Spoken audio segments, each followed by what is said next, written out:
ಮಹಾತ್ಮರು ಅರ್ಥ ಮಾಡಿಕೊಂಡಿದ್ದು ಭೌತಿಕವಾದ ಸಂಪತ್ತಿಗಿಂತ ಆಧ್ಯಾತ್ಮದ ಸಂಪತ್ತನ್ನು, ಸತ್ಯದ ನಿಲುವನ್ನು ಅರಿಯುವುದಕ್ಕಾಗಿ ನಮ್ಮನ್ನು ನಾವು ಬೆಳೆಸಿಕೊಳ್ಬೇಕು ಅನ್ನುವಂಥದ್ದನ್ನು ಹೇಳ್ತಾರೆ. ಯಾವಾಗ ನಾಮಕರಣವನ್ನು ಮಾಡಿದರು, ರೇವಣ ಸಿದ್ಧರು ತಾಯಿಗೆ ಬೋಧನೆ ಮಾಡಿರ್ತಾರೆ, ಹುಟ್ಟಿದ ಮಗುವಿಗೆ ಸಿದ್ಧರಾಮ ಅಂತ ಹೆಸರಿಡಬೇಕು ಅಂತ. ಸಿದ್ಧರಾಮ ಅಂತ ಹೆಸರಿಟ್ಟ ಮೇಲೆ ಬಾಲ್ಯದೊಳಗೆ ಮಕ್ಕಳು ಬಹಳ ಚಲೋ ಇರ್ತಾವ. ತೊಟ್ಟಿಲದೊಳಗೆ ಮಕ್ಕಳು ಆಟ ಆಡ್ತಿರ್ತಾವ, ಎಷ್ಟು ಸುಂದರವಾಗಿ ಆಡ್ತಾವ. ಒಂದೊಂದು ಸಾರಿ ತೊಟ್ಟಿಲಕ್ಕೆ ತಮ್ಮ ಎರಡೂ ಕಾಲುಗಳನ್ನು ಜಿಟ್ಟಿಕಾಲು ಅಂತಾರೆ, ಅದಕ್ಕೆ ಜಿಟ್ಟಿಕಾಲು ಕೊಟ್ಟು ಹಿಂಗೆ ಮೈ ಮುರಿತಿರ್ತದೆ ಕೂಸು ತೊಟ್ಟಿಲದೊಳಗೆ. ಒಂದೊಂದು ಸಾರಿ ತನ್ನ ಎರಡೂ ಕೈಗಳನ್ನು ಮುಟ್ಟಿಗೆ ಮಾಡಿ ಒಮ್ಮೆ ಅಳುತ್ತಿರ್ತದೆ, ಒಮ್ಮೆ ಮಂದಹಾಸದೊಳಗ ನಿದ್ದಿಗಣ್ಣಿನೊಳಗ ಮಗು ಕಿಲ ಕಿಲ ಕಿಲ ಅಂತ ನಗುತ್ತಿರ್ತದೆ. ತೊಟ್ಟಿಲದೊಳಗಿರುವಂಥ ಸಣ್ಣ ಕೂಸನ್ನು ನೋಡಿ ನೀವೆಲ್ಲರೂ ತಿಳ್ಕೊಳ್ಬೇಕು. ಮಗು ಅಳ್ತದೆ, ಒಂದು ಕ್ಷಣ ಮುಟ್ಟಿಗೆ ಮಾಡಿ ಬಿಲ್ಲು ಮಣದಂಗ ಮಣಿತಿರ್ತದ, ಒಂದು ಕ್ಷಣ ಅಳ್ತದ, ಒಂದು ಕ್ಷಣ ನಗುತ್ತದ. ಯಾಕೆ? ಯಾರಿಗೆ ಗೊತ್ತ್ರಿ ಅಜ್ಜಾರ ತೊಟ್ಟಲ್ದಾಗ ಅದಕ್ಕೆ ಏನಾಗೈತೆ ನಾನು ಮಾಡ್ತಿರ್ತೈತಿ ಅಂತ ನಾವು.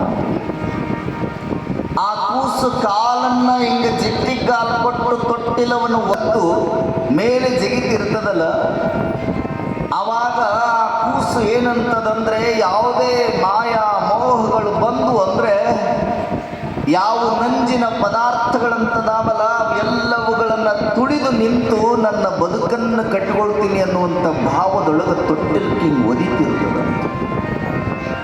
ತೊಟ್ಟಿಲ್ಕೆ ಒದಿತಿರ್ತದೆ, ಸದಾಕಾಲ ಕೈ ಮುಟ್ಟಿಗೆ ಮಾಡ್ತದೆ. ಮುಟ್ಟಿಗೆ ಮಾಡಿ ಚಿಟ್ಟಿಟ್ಟು ಚೀರ್ತಿರ್ತದಲ್ಲ ಅದು ಕೂಸು. ಏನು ಅನ್ಕೋತದಂದ್ರ, ಯಪ್ಪ ಯಾವುದು ಬಂದರೂ ಸಹಿತ ಎಲ್ಲವನ್ನ ನನ್ನ ಮುಷ್ಟಿಯೊಳಗೆ ಹಿಡ್ಕೊಂಡು ನಾನು ನನ್ನ ಮನಸ್ಸನ್ನು ನಿಗ್ರಹ ಮಾಡಿ ನಿನ್ನನ್ನು ಸದಾಕಾಲ ಸ್ಮರಿಸ್ತೀನಿ ಅಂತ ತಿಳ್ಕೊಂಡು ಭಗವಂತನಿಗೆ ಶರಣು ಹೋಗ್ತಿರ್ತದಂತೆ ತೊಟ್ಟಿಲದೊಳಗಿರುವಂಥ ಶಿಶು. ಆ ಕೂಸು ಒಮ್ಮೊಮ್ಮೆ ನಗ್ತಿರ್ತದಂತೆ. ಭಗವಂತನನ್ನು ನೋಡಿ ಆನಂದದೊಳಗ ನಾನು ಪುಣ್ಯ ಮಾಡಿದೆ, 83,99,999 ಜೀವಗಳನ್ನು ದಾಟಿ ಪವಿತ್ರವಾಗಿರುವಂಥ ಮಾನವ ಜನ್ಮಕ್ಕೆ ಬಂದಿನಲ್ಲ, ನನ್ನಂಥ ಪುಣ್ಯವಂತ ಯಾರೂ ಇಲ್ಲ ಅಂತ ತಿಳ್ಕೊಂಡು ನಗುತ್ತಿರ್ತದಂತೆ ಕೂಸು ತೊಟ್ಟಿಲದೊಳಗೆ.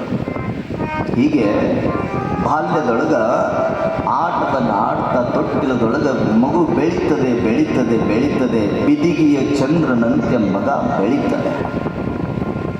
ಯಾರು? ಸಿದ್ಧರಾಮ. ಸಣ್ಣ ಮಕ್ಕಳು ಹೇಗಿರ್ತಾವ ಹಾಗೆ ಪಾಠ ಕಲಿತಾವ. ತಾಯಂದ್ರೆ ಹಂಗೆ ಪಾಠ ಕಲಿಸ್ತೀವಿ, ಹಂಗೆ ಮಕ್ಕಳು ಪಾಠ ಕಲಿತಾವ.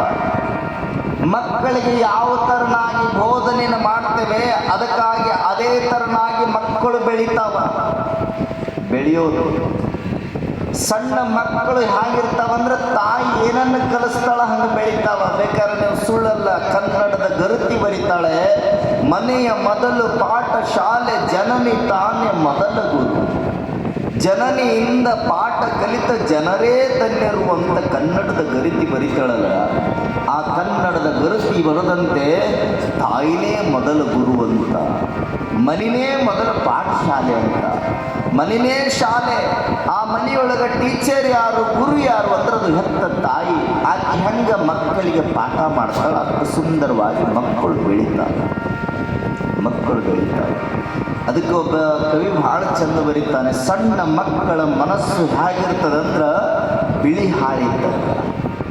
ಕಾಗದ ಒಂದೇ ಬರಿಗಾಗದ ಒಂದೇ, ಕವಿಯ ಕೈಗೆ ಸಿಕ್ಕರೆ ಕಾವ್ಯವಾಗುತ್ತೆ, ಸಾಹಿತ್ಯ ಕೈಗೆ ಸಿಕ್ಕರೆ ಸಾಹಿತ್ಯವಾಗುತ್ತೆ, ಪ್ರೇಮಿಯ ಕೈಗೆ ಸಿಕ್ಕರೆ ಪ್ರೇಮ ಪತ್ರವಾಗುತ್ತೆ, ಪೆದ್ದನ ಕೈಗೆ ಸಿಕ್ಕರೆ ರದ್ದಿ ಆಗುತ್ತೆ, ಮಗುವಿನ ಕೈಗೆ ಸಿಕ್ಕರೆ ಮುದ್ದಿ ಆಗುತ್ತೆ, ಕಾಗದ ಒಂದೇ ಬರೀ ಕಾಗದ ಒಂದೇ ಅಂತ ಒಬ್ಬ ಕವಿ ಬಹಳ ಚಂದ ಬರೀತಾನ. ಹಂಗ ಮಕ್ಕಳ ಮನಸ್ಸು ಬಿಳಿ ಹಾಳಿದ್ದಂಗ ಆ ಬಿಳಿ ಹಾಳೆಯ ಮೇಲೆ ಹೆತ್ತ ತಾಯಿ ಏನು ಮೂಡಿಸ್ತಾಳ ಅದರಂತೆ ಆ ಮಗು ಏನಾಗ್ತದಂದ್ರೆ ಪರಿವರ್ತನೆ ಆಗ್ತದೆ. ಅದಕ್ಕೆ ಇಲ್ಲಿ ಸಿದ್ಧರಾಮ ಭಗವಂತನ ಅಪ್ಪಣೆಯನ್ನು ಪಡ್ಕೊಂಡು ಸ್ವತಃ ಶಿವನೇ ತಾನು ಸಿದ್ಧರಾಮನ ರೂಪದಲ್ಲಿ ಯಾವಾಗ ಧರೆಗೆ ಬಂದ ಅವಾಗಿನಿಂದ ಹಿಡ್ಕೊಂಡು ಮಗು ಸದಾಕಾಲ ಮೌನದಿಂದ ವೈರಾಗ್ಯವನ್ನು ತಾಳಿಕೊಂಡು ಚಿಕ್ಕ ಚಿಕ್ಕ ವಯಸ್ಸಿನೊಳಗ ಭಗವಂತನನ್ನು ಧ್ಯಾನ ಮಾಡಕ್ಕೆ ಚಲೋ ಮಾಡ್ತಾರೆ. ತಾಯಿ ಅದೇ ತನ್ನಾಗಿ ಬೆಳೆಸಿ ಹೆತ್ತ ತಂದೆ ತಾಯಿಗಳು ಹೇಗೆ ಮಕ್ಕಳನ್ನು ಬೆಳೆಸ್ತಾನ ಹಾಗೇ ಇರ್ತಾವ. ಮಕ್ಕಳನ್ನು ಬೆಳೆಸೋದು ಬಿಡೋದು ಯಾರ ಕೈಯಾಗಿರ್ತದಂದ್ರೆ ತಂದೆ ತಾಯಿಗಳ ಕೈಯಾಗ. ಈಗಿನ ಮಕ್ಕಳು ಏನಾಗ್ಯಾವಂದ್ರೆ ಸಣ್ಣ ಸಣ್ಣ ಮಕ್ಕಳು ಸಣ್ಣ ಸಣ್ಣ ವಿಚಾರಗಳನ್ನು ಮಾಡೋದಿಲ್ಲ. ಈಗೆಲ್ಲ ಮಕ್ಕಳು ಸಹಿತ ದುರ್ವ್ಯಸನಕ್ಕೆ ಬಲಿಯಾಗ್ಯಾವ. ಸಣ್ಣ ಸಣ್ಣ ಮಕ್ಕಳು ಇನ್ನೂ ಅವ್ರ ಬುದ್ಧಿ ಇರೋದಿಲ್ಲ, ಆದರೂ ಸಹಿತ ಏನೆಲ್ಲ ಮಾಡ್ತಾರೆ. ಅಷ್ಟೆಲ್ಲ ಮಕ್ಕಳು ಹಾದಿ ತಪ್ತಾವಂದ್ರ ಅದಕ್ಕೆ ಮೂಲ ಕಾರಣ ಹೆತ್ತ ತಂದೆ ತಾಯಿ. ತಾಯಿ ಹಾಗ ಪಾಠ ಕಲಿಸ್ತಾಳೆ ಹಾಗೆ ಮಕ್ಕಳು ಬೆಳಿತಾವ, ತಂದೆ ಹಾಗೆ ಪಾಠ ಕಲಿಸ್ತಾನೆ ಹಾಗೆ ಮಕ್ಕಳು ಬೆಳಿತಾವ. ಅದಕ್ಕೆ ತಂದೆ ತಾಯಿಗಳು ಮಕ್ಕಳನ್ನು ಬೆಳೆಸೋದನ್ನು ಬಹಳ ಯೋಚನೆ ಮಾಡಿ ಬೆಳೆಸಬೇಕು. ಹೆಂಗೆ ಬೇಕು ಹಂಗೆ ಬೆಳೆಸೋದನ್ನು ಮಕ್ಕಳನ್ನು ಯೋಚನೆ ಮಾಡಬೇಕು. ನನ್ನ ಮಗ ಈ ದೇಶದ ಒಬ್ಬ ಶ್ರೇಷ್ಠ ಪ್ರಜೆಯಾಗಿ ಬದುಕಬೇಕು ಅನ್ನುವಂಥ ಭಾವ ಹೆತ್ತ ತಂದೆ ತಾಯಿಗಳಲ್ಲಿ ಬರಬೇಕು. ಅಂದಾಗ ಮಾತ್ರ ಮಕ್ಕಳು ದೇಶದ ಪ್ರಗತಿಯತ್ತ ಮುಖ ಮಾಡಿ ತಮ್ಮನ್ನು ತಾವು ಬೆಳೆಸಿಕೊಂಡು ಈ ಜಗತ್ತಿಗೆ ಈ ದೇಶಕ್ಕೆ ಒಂದು ಹೆಸರನ್ನು ತಂದು ಕೊಡ್ತಾವ. ಮಕ್ಕಳು ಮಕ್ಕಳಾಗಿರ್ಬೇಕಂತ ಮಕ್ಕಳು ಇಕ್ಕಳಾಗಬಾರ್ದು. ಇಕ್ಕಳಾತು ಅಂದ್ರೆ ನಿಮ್ಮನ್ನ ಹೆಚ್ಚಿರ್ತಾವೆ. ಯಾವಾಗ ಹೆಚ್ಚಿರ್ತಾವ ಹೇಳೋಕ್ಕಾಗೋಲ್ಲ, ಯಾವಾಗ ಕೊಲ್ತಾವ ಹೇಳೋಕ್ಕಾಗೋದಿಲ್ಲ. ಅದಕ್ಕೆ ಎಲ್ಲ ಮಕ್ಕಳು ಈಗ ಹಾದಿ ತಪ್ಪಲಿಕ್ಕೆ ಕಾರಣ ಏನು ಅಂದ್ರೆ ಹೆತ್ತ ತಂದೆ ತಾಯಿ, ಬೇರೆ ಯಾರು ಅಲ್ಲ.